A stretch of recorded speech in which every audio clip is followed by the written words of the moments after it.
video may get me fired.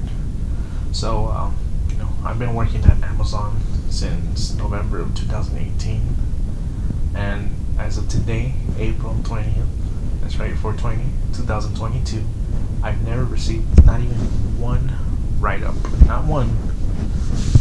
And let's see how this goes. Today we're gonna talk about unions, why they're good, why they're bad. Mostly they're good.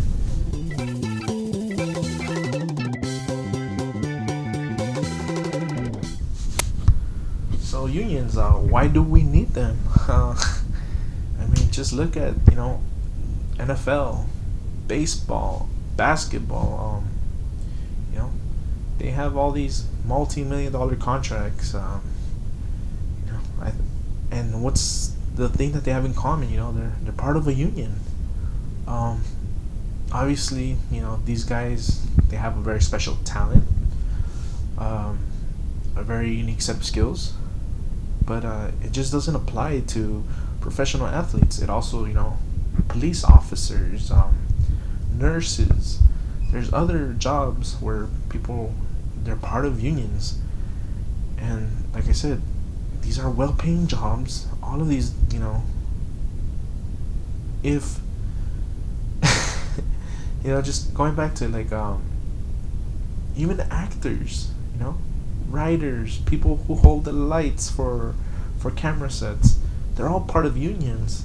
They all get paid well, and it's because they have representation.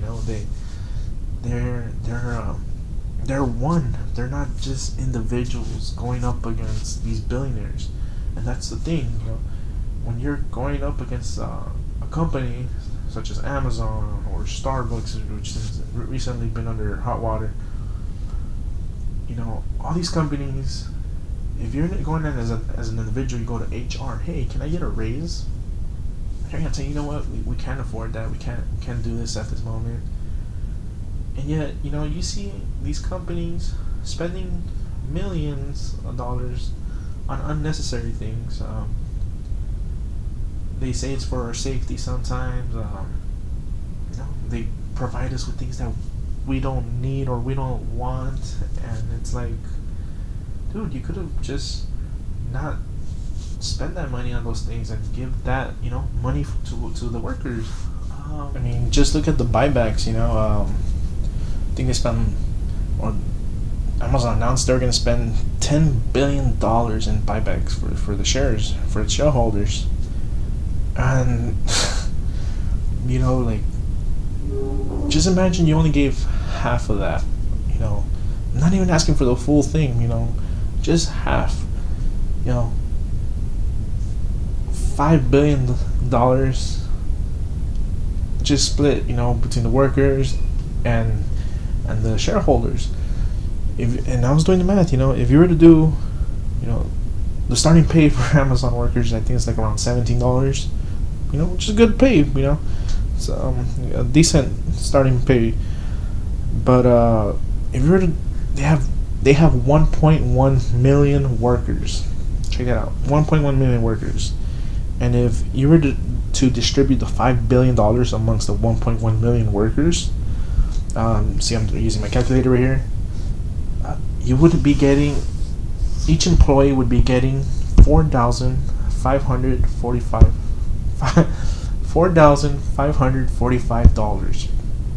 Now, you're saying, maybe to these shareholders, $4,545 is nothing.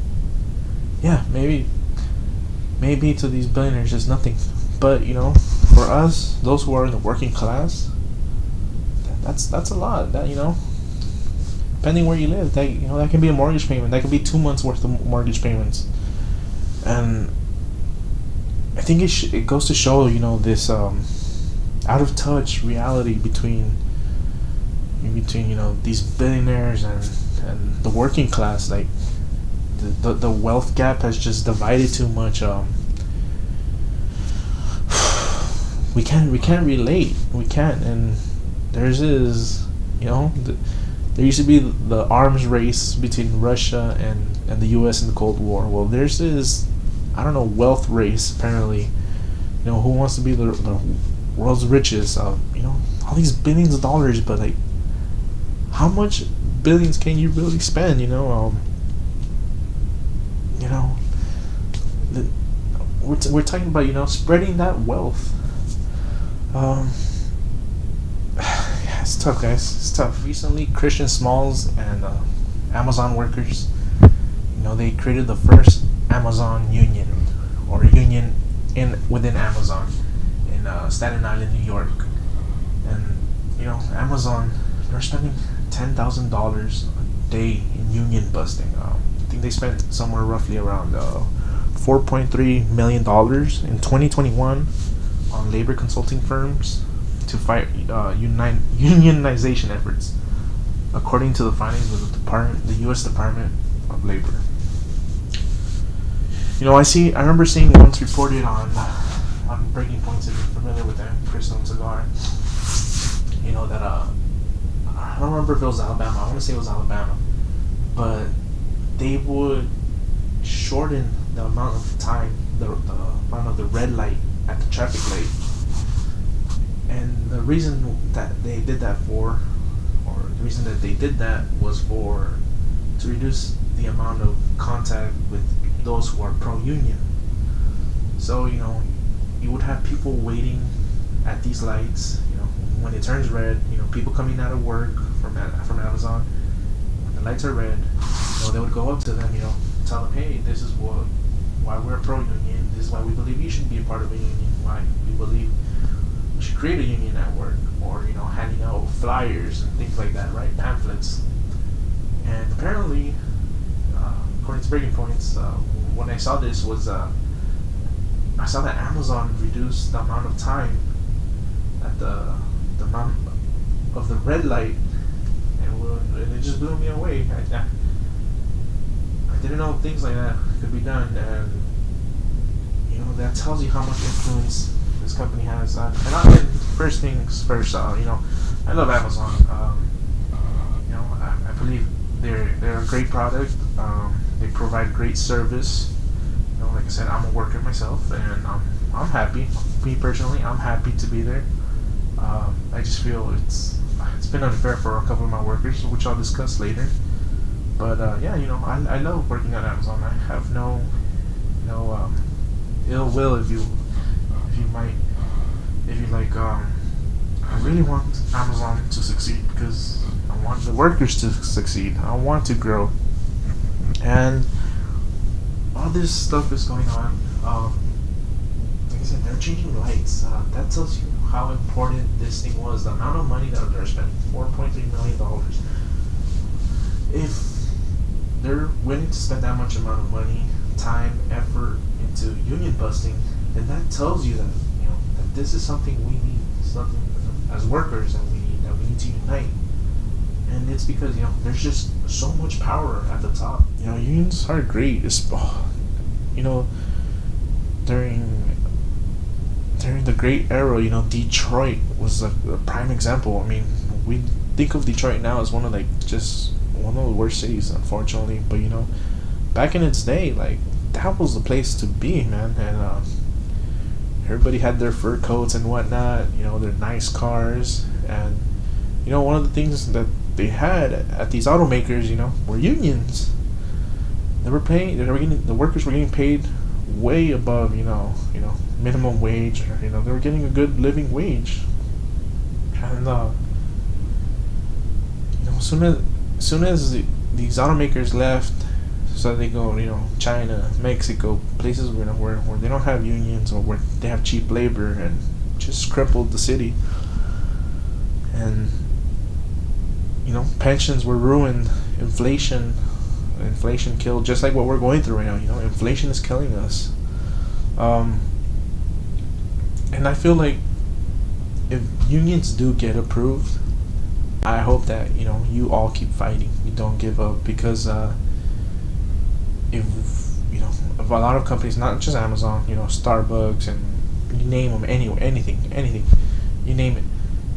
If they start unionizing, and you start seeing a dip in the economy, which I think there will be because of the recession, and this recession is going to happen no matter what. they're gonna try to blame it on unions, and we just gotta stick to our guns, because it's gonna be they're gonna be coming for us. It's gonna be if unions get approved, that's gonna be the first thing to get blamed. Is, oh, we gave all this unnecessary. No, it wasn't that. We were headed in this direction. In this bailout. Speaking of bailouts, all these companies during the pandemic, how many companies with the PPP loans, they got millions, and yet, a lot of people, they got let go. Sure, there was the unemployment for a while that was paying people real good, and so that was another thing. It seems unfair, right? Like, how are people who are unemployed making more money when they were working? That does not seem right. There's something wrong with that picture. How is it fair that people who were what was it called? I'm gonna say eccentric, not eccentric. What's the word I'm looking for? Essential workers who are essential. We had to go to work, and people who are not working, they're getting these big checks. They're getting paid. It wasn't right. It's not fair. Once again, I think this is a moment where unions, they could step in and be like, hey, like, we need to provide better pay for our workers. There has to be something that needs to be done, because if you're an individual, like I said, you're gonna get nowhere as an individual. But if you're united, then things will move along. Gosh, I don't know. There's so much. Sorry, guys. There's just so much I want to talk about. I really hate to do this, but I can talk about my coworkers. I won't say their names or their station, things like that, obviously for confidentiality. But there was people at my station. This was years ago, or during the pandemic, I should say. People like myself worked in the graveyard shift, and we were, essentially forced to switch to the morning shift. For me, it was all right. It was worked better for me because graveyard. Some of you may know is just a tough schedule. But there's other people who, like I said, that were forced to change schedules and living in Los Angeles, and other people in New York, San Francisco, or anywhere, that a lot of people have two jobs, and they were now being forced to either choose between, staying at Amazon or giving up the other job. And a lot of people, they chose to give up Amazon, due to the instability. Like, a lot of people don't like having that control over them, so they chose the other jobs. They decided to keep their other jobs. Some they get paid better at other jobs. During the whole pandemic, we saw this great resignation, and I think we're starting to see now the great unionization. So that's the level we're at right now. And another example that also happened with my coworkers, was recently they were offered to switch to another station, which is roughly, I would say, 25-30 minutes away, if there's no traffic. As like I said, LA, it's horrible, so you can only imagine with traffic. But yes, they were offered to take this opportunity, as they like to call it, and switch to a new location. And a lot of people apparently were not transferring, and eventually a lot of people got the email that they were being offered an opportunity, like I said, once again, I keep going, offered opportunity to switch to another station, and if they decided to decline, if they said no, apparently they were resigning. They were, quitting their job. I'm not familiar with how firing works because I really haven't. I mean, I got fired once, but that was when I was 18. That was a long time ago. I don't know what difference that makes from whether you're quitting on your own or getting fired. I don't know if if you can receive what's it called when they don't pay you when they pay you dang it, what's it called? I'm blanking out, guys. Well, I just remembered. They won't receive unemployment if. So I don't know how that works. If being or if you choosing on your own, like I say, on your own, resigning, do you still get unemployment? I don't know how that works. So yeah, that was another thing. Still another, like I said, there's multiple things. Another, if you're familiar with the blue badge versus white badge system, if you're a blue badge, you're pretty much there, full time. You're getting the benefits of working at Amazon. And if you're white badge, it means like pretty much you can be let go. You're I think like an at will. It's you're considered temporary, and temporary once again. A lot of these people, they were at Amazon for 11 months. 11 months or just a little over, but I think in California you can't be working for over a year and not be offered like a full-time position or something like that. So they would get let go just right before whatever the cutoff time was. They would say it's because of the peak season was over, and yeah, peak season was over. But I mean, how are you gonna keep somebody for that long and then not offer them a chance to convert to blue badge to be permanent, to get the benefits? That's very unfair, and like if we had a union, maybe people would love their job. People would be like, we would get better paying job. We'd have workers, who are more willing to stay. Another big thing is we just want to be respected. Workers want to be respected. So yeah, just I wanted to say, I love Amazon. I think it's a great job, great service, great everything. It's just unfortunately these tactics that they do, to keep shareholders happy, and that's sad, man. Like I get it. You want to you want to keep the stock up, but at what price, man? The price of your workers. You're letting the people who essentially build Amazon, you're letting them down, and I don't know, man. I'm just, like I said, if union is what it takes to get some respect. I'm not just saying this as a worker myself. I wanna own a business myself. I wanna own my own business. I want to grow, and one day, I want to have my workers, and I want them to be happy. I want them to feel like they have a living wage, to feel satisfied. More importantly, I want them to feel respected, and for them to feel appreciated, because that goes a long way. That goes a long way, especially when you're working on a job where that's very repetitive and it just feels like there's no end. So you just wanna be treated right. You wanna be treated like a human being. Want to be loved as a human being, right? That's all we want. We want to be loved. Hopefully this serves as a reminder to me as well when I start my own business, when I have my employees, that I do good by them, and I expect to do that.